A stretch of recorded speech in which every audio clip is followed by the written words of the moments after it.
Hello, hello, kakabsat. This is the day of my life, garod. Istorya ko lang napaspasamak sa biyag ko nung nagtatanim ako ng palay. At ito nga ang kauna-unahang panggabuhayan dito sa aming lugar. Hindi ito yung kauna-unahan kong maglusong ng bukid. Dahil noong childhood ko, palagi ako dito pero ngayon lang ulit ako nakalusong. Dahil wala na akong makwento sa inyo. Hindi naman pwede ikwento ang buhay ng ibang tao, di ba? Masama yun, kaya ito na lang naisipan kong istorya sa inyo garo. Ungarod ko namon sige nan Numadim kaya't iparanggad ka. At kasama ko nga pala nga dyan, sila kuya ko at makulit kong pamangkin nga agpapaanawakan ka na yun. Ang bilis-bilis nga dyan ni kuya ko magraap, ako naman ay nababagalan ako.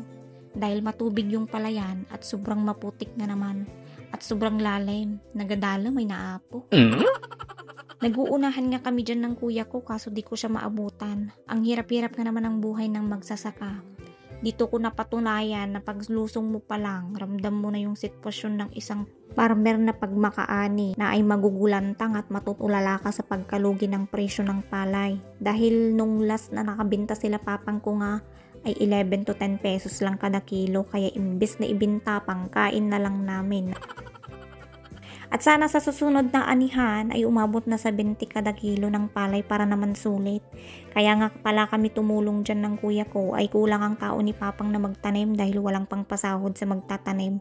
3 nga lang ang nakuha ni Papang ko magtanim dyan, pang-4 siya at salimpusa kami ni kuya ko, o diba? Parang nakikipagpatintero kami lang dyan ng kuya ko, yung tinatanim kasi namin, pagewang-gewang na malulunod na sa kadaming ng tubig ng palayan.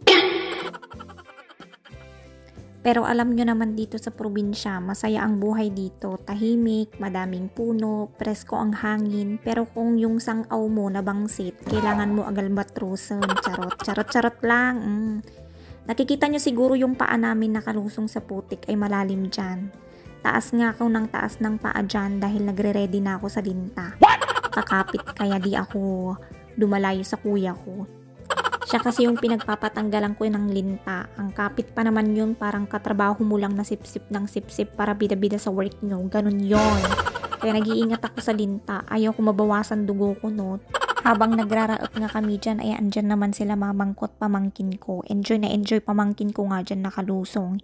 Hindi natatakot sa linta, no? Tuwang-tuwa siya sa ararawan na hinuhuli namin noong nagkukuliglig si Papang. Dito lagi niya yun nilalaro. At shout out sa pamangkin ko na to na lagi nanonood sa YouTube channel ko.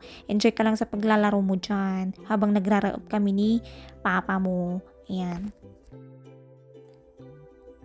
So, ayan lang garod. Sapay ko man nag-enjoy kayo sa panonood sa amin. Kahit alam kong nabuboring na kayo. Pero anusan nyo pa rin ako bubuyaan. At shoutout sa inyo.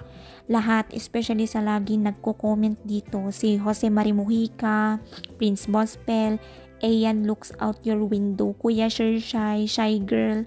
And to all of you guys, di ko na kayo may isa-isa. Napapagod na ako mag-iwat garod. Bahala kayo kuditan. Thank you!